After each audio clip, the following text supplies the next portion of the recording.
During World War II, railways across the world were mobilised to play a vital part in the war effort. Australia's railways were mobilised too, but a network that should have been the nation's greatest asset couldn't cope. 6 different state railways, all running on different gauges, freight handling at border crossings a circus.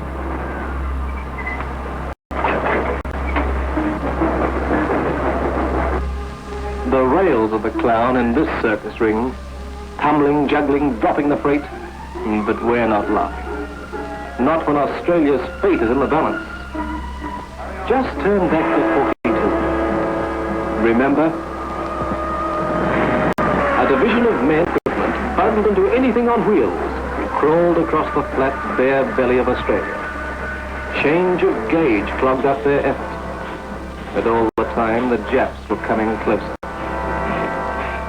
When the Americans came, they looked and they said, well, you've got 2 lines, buddy. Why not 1 line to get it through from one city to the other, one state to the other? Well, General MacArthur, when he came through and said the Globe Hotel, said, say, buddy, he said, this has gone to the enemy. It took World War II to force Australia to recognise break-of-gauge problems. Yet their origins could be traced all the way back to the dawn of the railway age.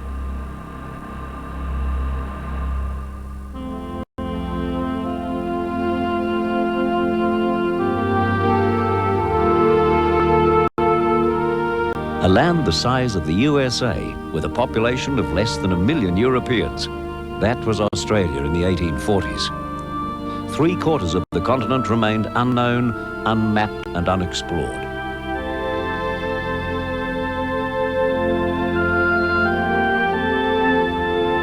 Outback meant anywhere more than 100 kilometres from a coastal city. To go outback meant an arduous, back-breaking trek.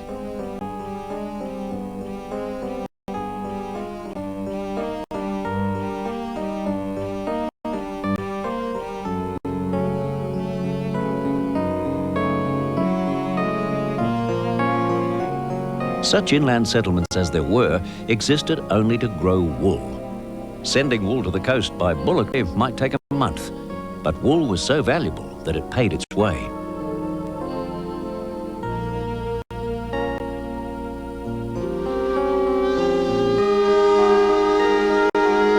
Paddle steamers would soon be plying the inland rivers. Their cargo would also be wool, the one crop that didn't perish on the slow trip downstream. Every colony wanted more development, but without better transport, the inland seemed destined to remain a sheep run.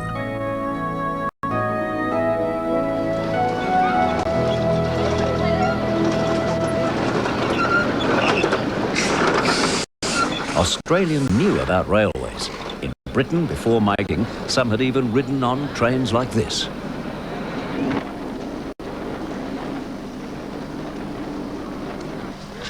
It's a replica of Robert Stephenson's rocket, the first successful steam locomotive ever built.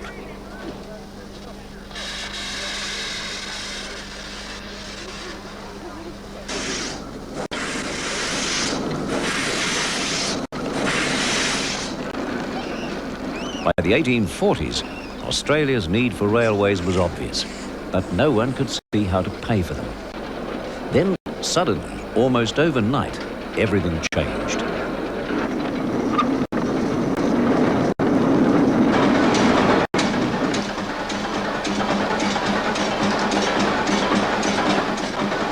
In February 1851, Australia struck gold.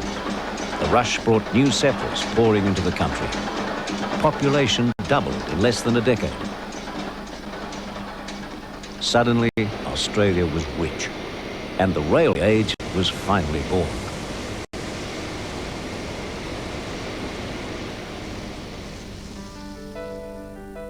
Australia wouldn't become a single nation until 1901. Meanwhile, 6 separate colonial governments would each set out to create a railway system to suit itself. If a colony thought of its neighbour at all, it was as a rival. And it was in that divided spirit that Australia started laying rails.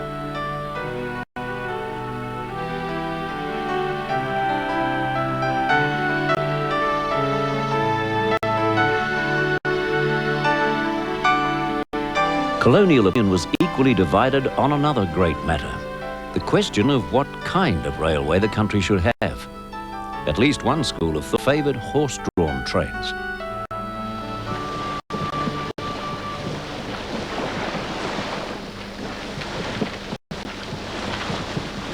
It was the wool growers who favoured draft horsepower. They argued that horses were cheaper than steam locomotives, yet still haul their wool to town. Fortunately, the more far-sighted disagreed. Although Australia's first true railway was in fact just such a line.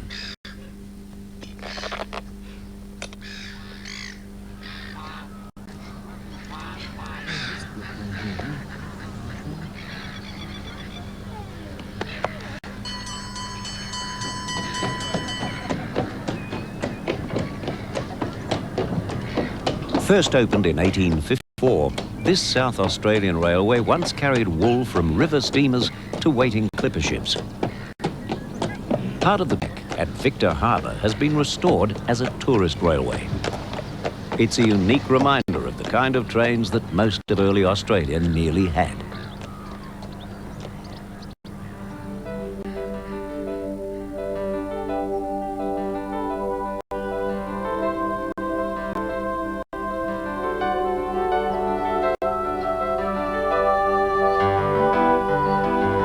Horses never appear on mainline tracks, but they did serve nobly on some private timber and mining lines, even in the 20th century.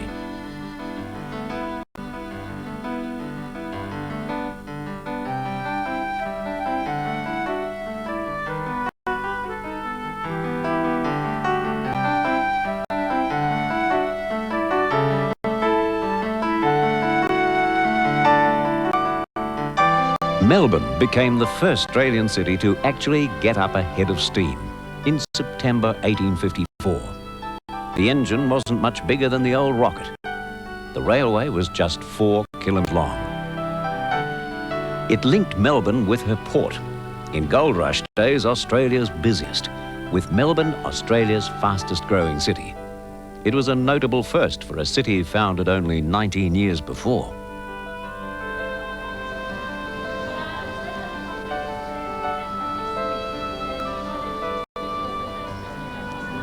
Sydney's steam age began just 1 year later with this locomotive.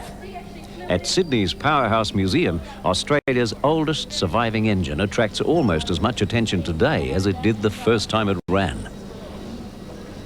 In 1805, it hauled the first steam train in New South Wales, from Sydney to Parramatta. By then, Sydney had already scored a significant first of its own. A private company had been formed to build the line, but it went bankrupt. The government had to step in to complete the work. As a result, this train ran on the first public railway anywhere in the British Empire to be government-built and run.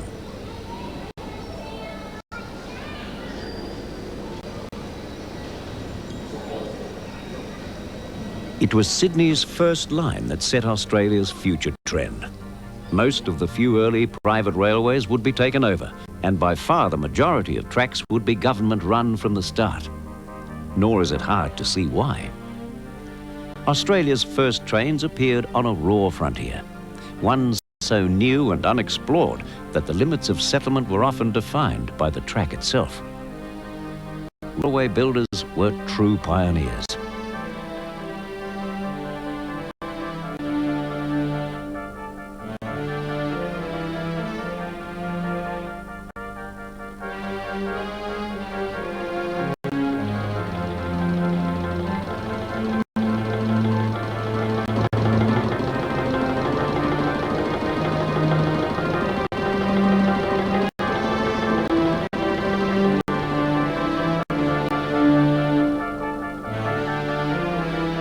A railway was often the first road in a wilderness.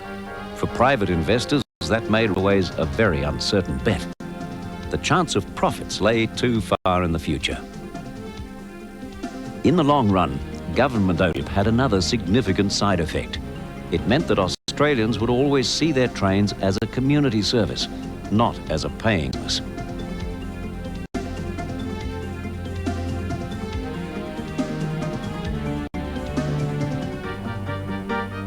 But government commitment to railways brought benefits too.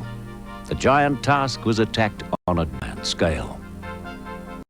The railways were to become Australia's biggest employer and rail transport its biggest industry. In a period of 80 years, 3,500 locomotives were built in railway workshops around Australia.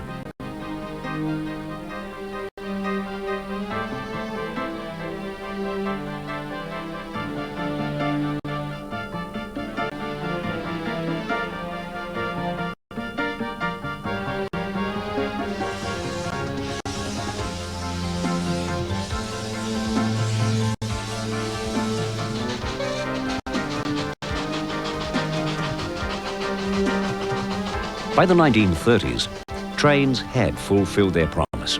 They had conquered distances that had held development back for 100 years.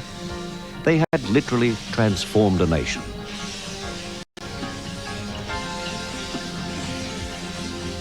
Australia had laid over 40,000 kilometres of iron rails, ranking 7th in the world for length of track.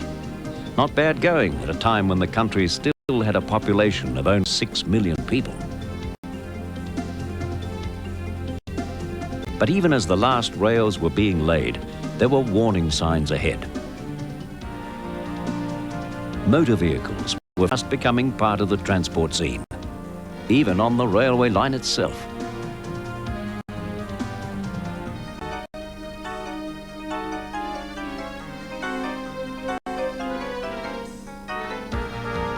The arrival of the motor car might not have been such a threat if the vast railway network had already been paid for.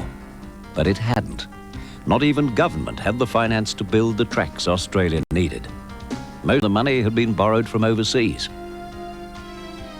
By 1930, those borrowings amounted to the incredible sum for the time of $500 million, representing half of all the funds Australia had ever borrowed overseas.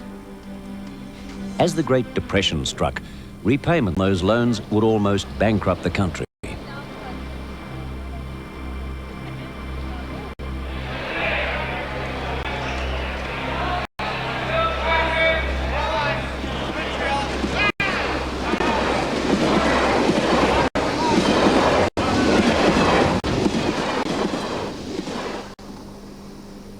Australia's railways are still paying off the debts of the past, at least part of which stems from a major miscalculation. Governments in 1890 believed that by 1990, Australia would parallel the American experience and would have a population of 150 million people. The reality is a tenth of that.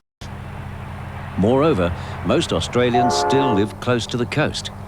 Inland growth has never quite lived up to expectations.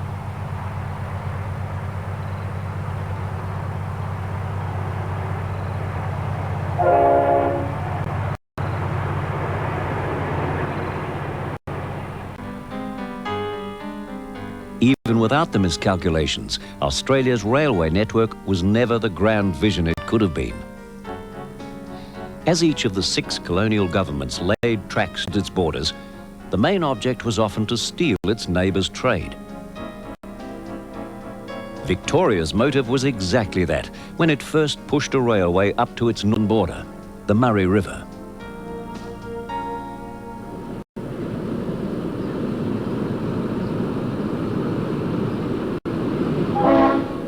The Murray had already played a vital role in the development of the outback.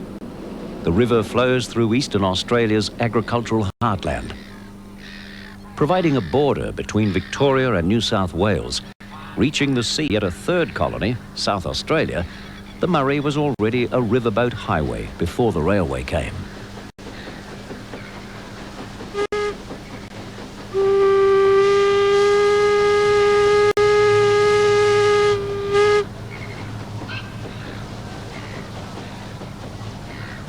Geographically, the Murray was a natural highway to the interior. Politically, the eastern colonies saw the river quite differently. It drained their trade downstream to South Australia. It was to cut this supply line off that Victoria's railways hurried towards the Murray River, reaching Echuca as early as 1864.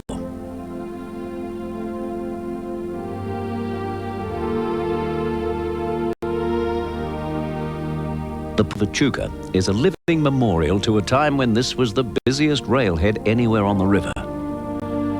The line ran right to the river's edge. It scooped up trade that would otherwise have vanished downstream.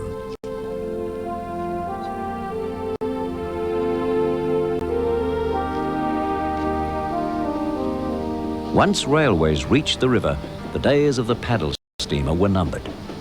In time, the spread of rail would steal the trade of all the river towns.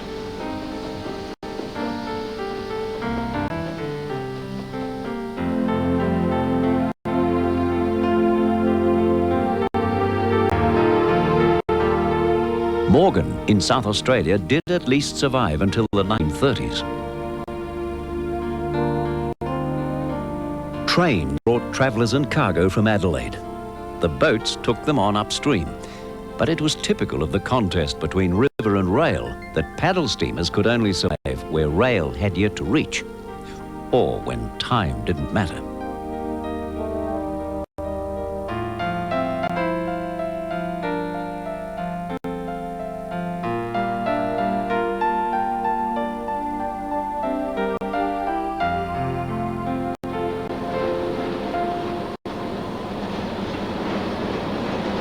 In 1883, New South Wales Railways also reached the Murray, the colony's southern border, and arrived with some pride, to judge by the grand architecture of Albury Station.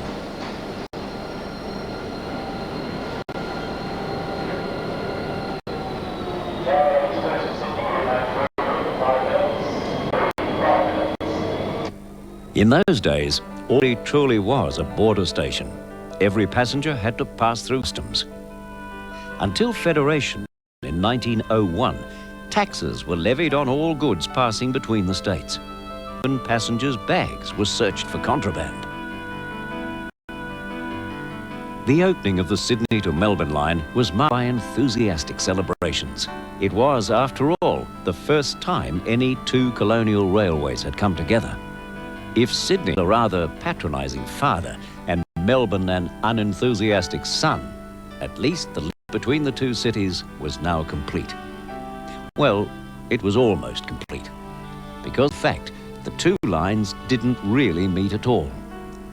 For 30 years, New South Wales and Victoria had been laying their tracks to different gauges. New South Wales had laid all theirs on standard gauge, 4 feet 8.5 inches. Victoria had laid all theirs at a width of 5 feet 3, the so-called broad gauge. Queensland had settled on a narrow gauge, followed Western Australia, Tasmania and the Northern Territory.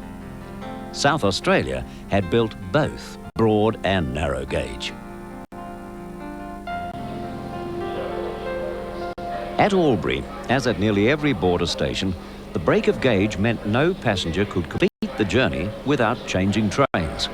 The reason Albury came to have one of the longest and busiest platforms in the world.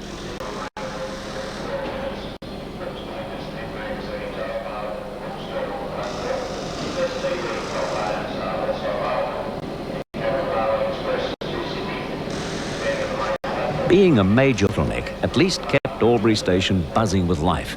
And local historian Cliff Chamberlain remembers. Well, it was chaotic, particularly those trains that were coming in around the midnight, and you can imagine hundreds and hundreds of people, because everybody that travelled in those days, before the days of 4-lane highways and aeroplanes, you travelled by train or you didn't travel at all. And changing over with little sleepy children from one train to the other, because everybody changed here. That was the signal that went out, everybody changed, Albury. Albury on change! What the hell? Wake the children. Grab the luggage. Find the ticket. Get a porter. We're changing trains. We're changing gauge. This is the border. This is the barrier between the states. They won't be in here for first. I always keep them in this pocket. Tried looking in your overcoat. They won't be in my overcoat. So it was chaos, and then you'd have another crowd that would be building up the platform to get to the refreshment rooms for bangers and mash. So this, I reckon, without really knowing, that I would imagine that this railway station here at Albury was probably the biggest in Australia. That is outside Sydney and Melbourne. But we can't be it. Why? Because we have to change into another one. Why? Because this is as far as this one goes. Why? Because it wants a rest. I don't know. Come on. Look in the other suitcase. No, they won't be in a suitcase. I always keep them in this pocket. The chaos made Albury an ideal place for celebrity spotting too. I can remember Billy Hughes being here. Billy Hughes was a Prime Minister that was the caricature artist's favourite, and I've seen him here on a number of occasions, and you'd come up here, you'd see nuns in unusual habit. You'd see people from different lands in the days when we were a white Australian. We didn't see people from other lands. So Albury was the place, the Albury railway station, where the place where you saw the other side of the world.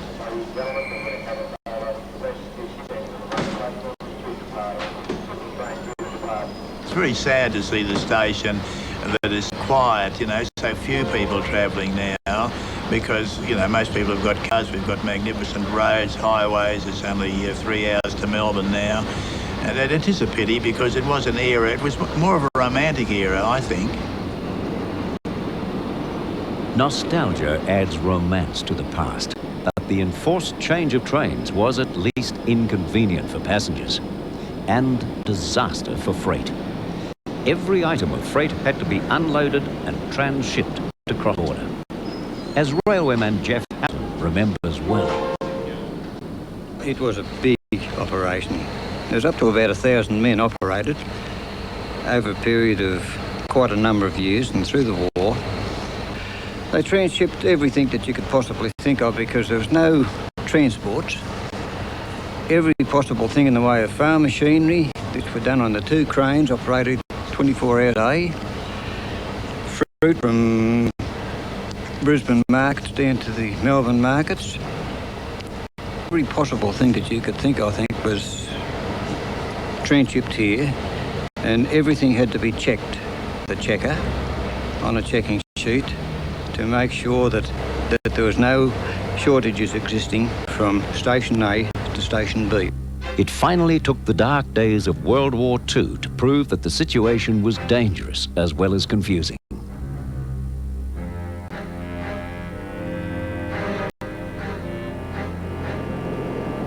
Even then, it was another 17 years before the problem was finally fixed, at least on this line.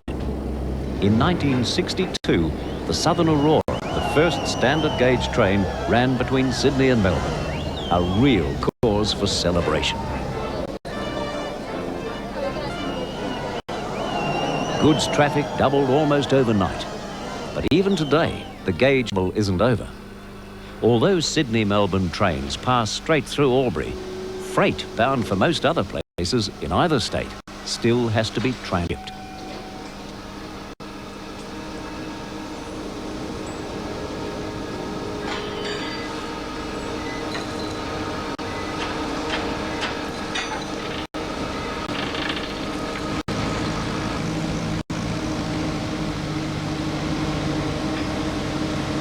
For most freight, the method used is the bogie exchange, a complete change of wheels. It's quicker to change the wheels than to unload the car.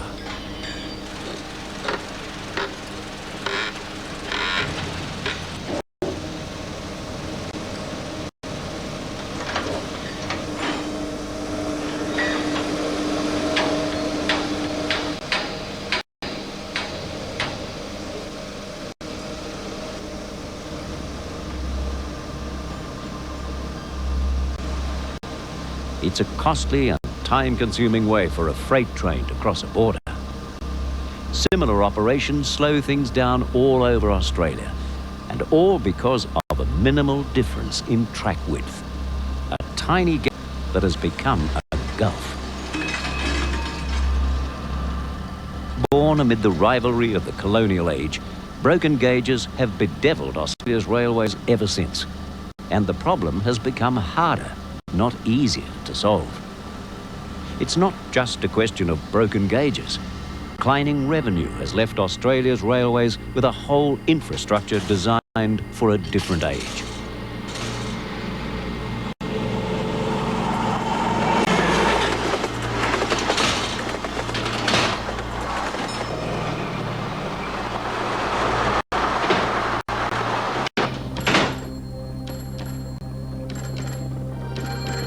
No wonder that the railways are caught in a time warp, trapped somewhere between a museum piece of the past and a transport system of the future.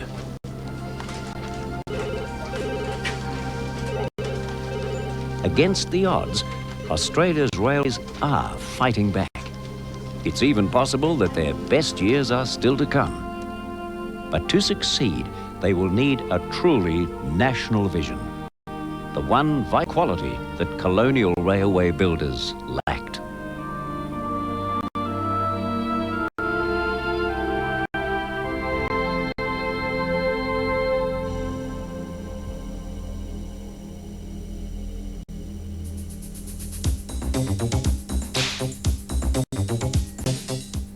And Track Record continues next Friday night at 8 o'clock. On Monday, Four Corners investigates a crisis in Australia's Air Force. Why have 14 military aircraft crashed in just over 2 years, taking 23 men? Don't miss RAF Roulette in Four Corners next Monday night at 8:30. Coming up, John Hine presents Arabesque after a news update.